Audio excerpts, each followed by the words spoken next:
So in that last section, I was talking about how this is a non-selective process, that the materials that are filtered by filtration out of the blood supply, out of the blood going through the glomerular capsules or the glomerulus, are small solutes, metabolic wastes, and what is retained within the blood supply are the red blood cells and large molecules, large proteins.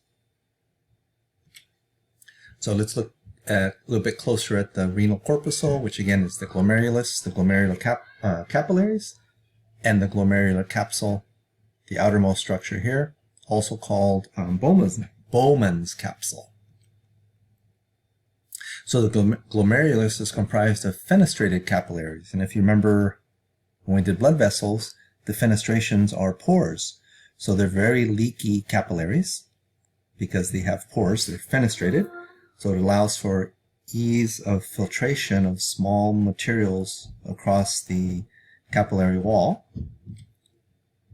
And then the glomerular capsule, which surrounds the glomerulus, is comprised of two layers, a visceral and parietal layer. So if you remember about our layers, the parietal is the outermost layer. That's what you see out here externally. And the visceral, which means innermost layer, is indicated here in yellow, or orange yellow, this interesting network of cells, and these are called podocyte cells, and they comprise the visceral layer of the glomerular capsule, or the glomerular capsule's visceral layer is made up of podocytes, and the podocytes have these extensions to them, and the little small extensions are called pedicels. So the pedicels kind of interdigit, kind of like your fingertips, with each other, and they form these little gaps, which are called filtration slits. They're secondary processes. And the filtration slits of the visceral layer of the glomerular capsule, in addition to the fenestrated capillaries of the glomerular capillaries, form a very nice leaky filtration structure for ease of filtration within the renal corpuscle.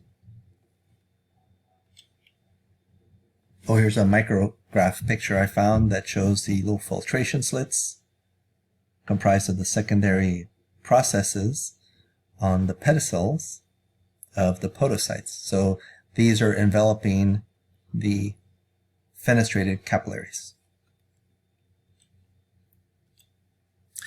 So then the parietal layer, the outer layer, is the capsular outer layer out here in, I guess that's violet. So when filtration occurs, the liquid is called the filtrate, enters into the capsular space. And then the filtrate will then proceed through the proximal convoluted tubule, which is here. Then the filtrate drops through the nephron loop or loop of Henle, and then comes back up towards the renal corpuscle through the distal convoluted tubule. And as the filtrate works its way through the nephron tubule and the nephron loop, the filtrate is processed in the sense that things are removed back into the blood supply or things are added into the filtrate from the blood supply via the peritubular capillaries, as we'll see, or the vasa recta, so that the filtrate is processed, and then what finally leaves and drops into the collecting duct is urine.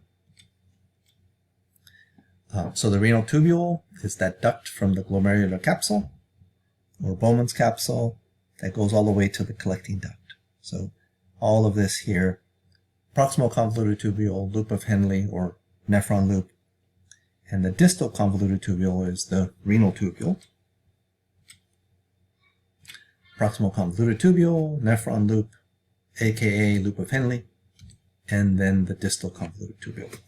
And here they show it kind of straightened out. There's a glomerulus, afferent arterial, efferent arterial. Filtration occurs across the fenestrated capillaries of the glomerulus. and the podocyte filtration slits of the visceral layer of the glomerular capsule filtrate. The liquid enters into glomerular space. Filtrate works its way through the proximal convoluted tubule, enters into the nephron loop, which has a descending limb and an ascending limb, and then the filtrate goes through the distal convoluted tubule, a relatively short connecting tubule, and then the filtrate drops into the collecting duct, and then finally when it drops down out of the renal papilla into the minor calyx, that liquid is now urine. And as the filtrate works its way through the proximal convoluted tubule, nephron loop, and distal convoluted tubule, it is modified. Things are added, things are removed, and in doing so the filtrate is altered, adjusted, changed, and then finally what does leave is called urine. So in the proximal convoluted tubule, the epithelium is a simple cuboidal epithelium lined with microvilli to increase surface area. Much reabsorption occurs here, nutrients, ions, and water, meaning reabsorption back into the blood supply. So these materials as needed are reabsorbed out of the filtrate back into the capillaries, which would be the peritubular capillaries that we'll see soon enough. About 60% of the filtrate is reabsorbed in the proximal convoluted tubule on average. Then in the nephron loop, which extends down into the medulla, it has a descending and ascending limb, and reabsorption occurs there of salt, ions, and water as well, in general. And then finally in the distal convoluted tubule, secretion of ions occurs from the blood supply into the tubule, into and added to the filtrate as needed, and then reabsorption of water also as needed, like if you're dehydrated and the nephron is acting to reabsorb as much water as possible under the influence of ADH, if you remember that, anti-diuretic hormone, and aldosterone. And then the fluid then enters into the relatively short connecting tubules and then collecting duct, and then dropping down into the minor calyx where it's now urine. So what's referred to as the Juxtaglomerular Complex, and that's what you see here. And that's an association between a portion of the distal convoluted tubule where it comes back and contacts the arterioles, afferent and efferent arterioles leading into the glomerulus. So the juxtaglomerular complex, also called the juxtaglomerular apparatus, contains what's called the macula densa here. It's a modified cells of the distal convoluted tubule, the juxtaglomerular cells, which are seen here, associated with the afferent arteriole, and then lastly the extraglomerular mesangial cells, which are essentially between the macula densa and the juxtaglomerular cells. So these cells communicate with each other to adjust blood flow into the glomerulus, which adjusts the filtration rate. So then the macula densa, which again is part of the distal convoluted tubule, has sensory cells that monitor blood sodium levels, which means the concentration of salts in the blood, which basically means levels of hydration. If you get dehydrated, your blood volume drops somewhat. Where's my cursor? The concentration of sodium goes up. So if that occurs, the macula densa stimulates the juxtaglomerular cells to secrete the hormone renin, and that leads to water retention by the nephrons. reclaiming water from the filtrate, essentially. So the juxtaglomerular cells then, they're smooth muscle cells. They secrete renin, which leads to, again, water retention by process of less urine formation, decreasing in urine formation because more water is reclaimed from the nephron. So less water in the filtrate, meaning less urine volume, less urination, and more water is retained and pulled, reabsorbed back into the blood supply.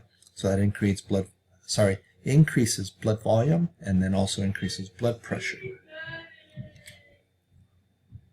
The extraglomerular mesangial cells, they provide feedback to the macula densa and to the juxtaglomerular cells. So they all work in concert, working together to help regulate blood volume and blood pressure by monitoring sodium levels in the blood supply, bloodstream. Okay, let's look at the collecting system. So the fluid that leaves the distal convoluted tubule out over here, and here's another diagram simplifying the layout. There's a glomerulus, there's a glomerular capsule, there's the proximal convoluted tubule, nephron loop, distal convoluted tubule, collecting tubule, and finally the collecting duct. So as that fluid, the filtrate, is leaving the distal convoluted tubule, it enters into the relatively short collecting duct and drops into the relatively short collecting tubule, and then drops into the larger collecting duct. So under the effect of antidiuretic hormone, ADH, there's an increase of absorption of water, as you see here in yellow, and blue, in the proximal convoluted tubule, even in the nephron loop, and in the distal convoluted tubule, and even from the collecting duct. Depending on how much ADH has been secreted, will affect how much water is reabsorbed into the surrounding capillaries. Here we go, peritubular capillaries, or the vasa recta, and that will decrease blood volume. That will decrease urine volume. And that will also increase blood volume and increase blood pressure. So at the end of the collecting duct, the fluid is now referred to as urine. So let me go back here. At the end of the collecting duct, the liquid that leaves drops out of the renal papilla and drops into the minor calyx is now urine. So here's the minor calyces. And all this filtration process occurs in the renal pyramids.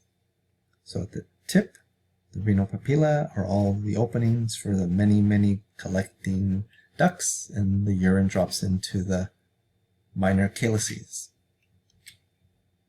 From there,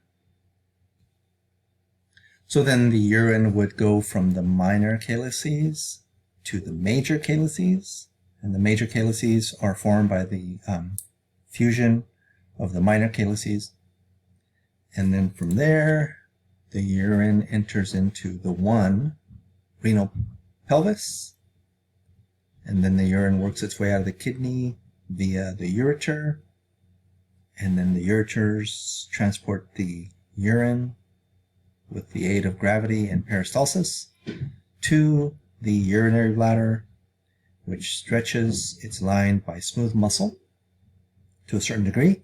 It stretches to a certain degree, storing urine. And then when you get the urge to urinate or micturate, to pee, then the urine is expelled into the environment out of the urethra.